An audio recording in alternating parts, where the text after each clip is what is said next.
Amit Shah's roadshow in Kolkata was marred with violence last evening after Trinamool Congress supporters and the BJP workers got into a scuffle. Public property was damaged and the BJP president had to be escorted away by the police.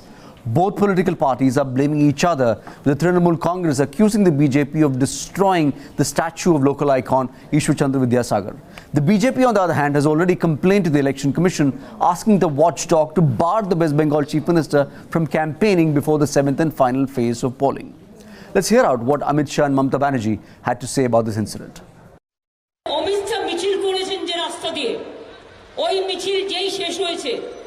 ওই মিছিল থেকে বেরিয়ে বিজেপির কিছু গুন্ডা হাতের ডান্ডা এবং আগুন নিয়ে গিয়ে বিদ্যাসাগর কলেজে আগুন লাগিয়েছে।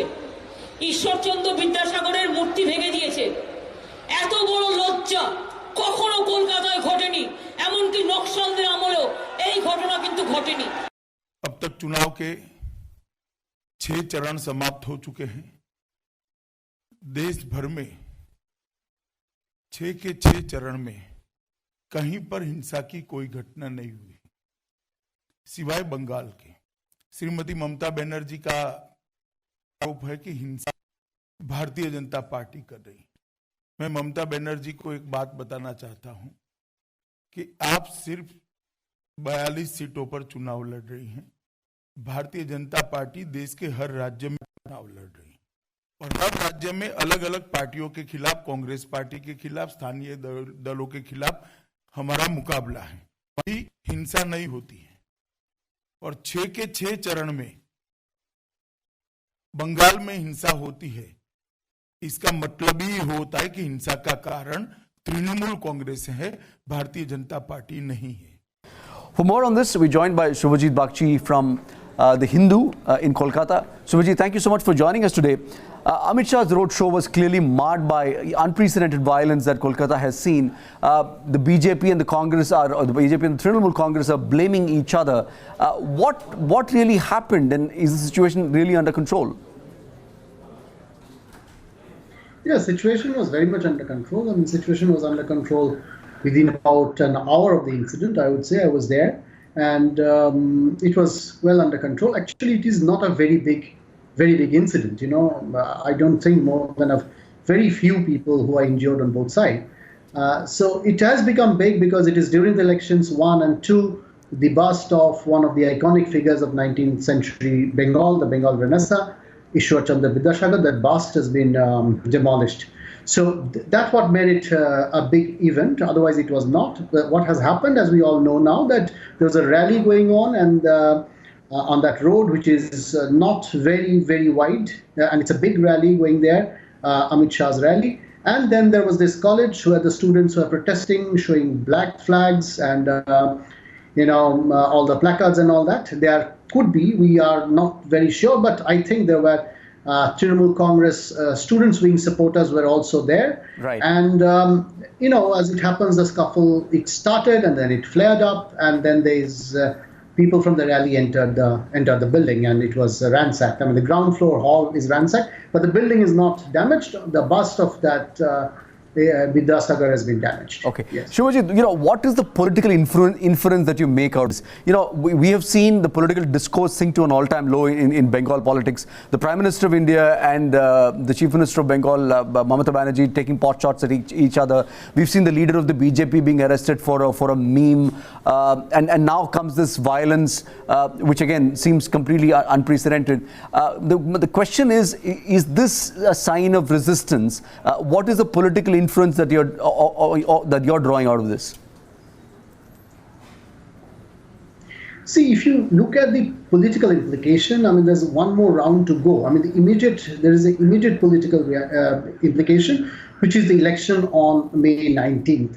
And as far as that is concerned, Trinamool, I think, has an advantage because they are campaigning, and almost the entire media is projecting it as, the issue is not the violence. The issue is targeting that college, and where this 19th century reformer, I mean, he has played a major role in education reform and all. So his bust has been targeted. So that has become the issue. So the civil society are hitting the street all the political parties, including a section of the civil society of BJP, also has condemned this. So this is, the Bengalis. It has had the sentiment of the Bengalis in a way. So what would be the impact of this? I think it don't have a huge impact, but a limited impact. It may affect BJP in at least 3 seats of Calcutta, not really Bengal. There are 9 seats going to poll on May 19th. So in the 3 seats of Calcutta, it may have an impact because this has become a major issue in Calcutta. So that is the immediate fallout. I think after the elections, it really doesn't matter. After the election doesn't matter. Okay. It is usual, as usual. I mean, the usual politics which is going on in Bengal, it will be there. Of course, BJP has gained substantially in Bengal over the last couple of years. Yep. And so BJP, we'll have to see after the elections, after the results are out, whether they continue to grow or not. That we have to find out. But as such, it won't be having a very long-term implication. Yesterday's incident, I mean. Okay. One final question, and Shubhajit, this is really the big picture question as far as Bengal is concerned. The BJP is clearly placing its bets on increasing its tally in Bengal. It only won 2 out of 42 seats the last time.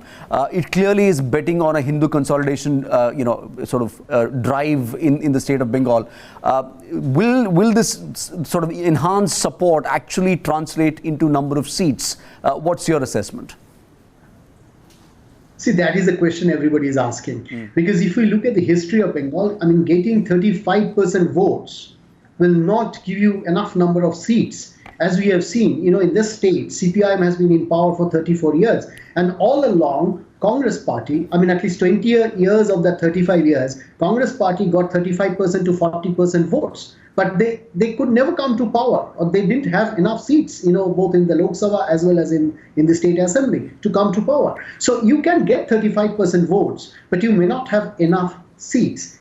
So that's a critical question. Now, having said that, I have traveled almost across the state from central Bengal, or let's say a bit of North Bengal, Central Bengal, and South Bengal, and there's a lot of groundswell as far as BJP is concerned. I have seen a lot of flags, posters, banners, cutouts of both Amit Shah and Narendra Modi everywhere. So this was my question to Trinamool Congress people: that what do you think of this groundswell? I mean, are they really growing as much as they are, as it appears on ground? So the Trinamool Congress's answer to this question is very simple. They say, today you put up flags, banners, and posters, you give it on contract. So we do that. BJP does that. They have more money, so they have more flags. It will not translate into seats. But definitely nobody is denying that BJP's vote share will go up. And why it will go up? Because the space which, the left is kind of, I won't use the word decimated, it's a strong word, but left's vote is continuously, reducing. And that space has been filled now, which I remember Arun Jaitley said quite a few years back, that they are going to take the left space in Bengal. And that's exactly what has happened. The BJP has taken the left space and their vote share is increased. In a very simplified form, I can tell you that. Of course, it has other implications. Shubhajit, many thanks indeed for joining us with your perspective. Shubhajit Bagchi from The Hindu. If you have been, thanks so much for watching.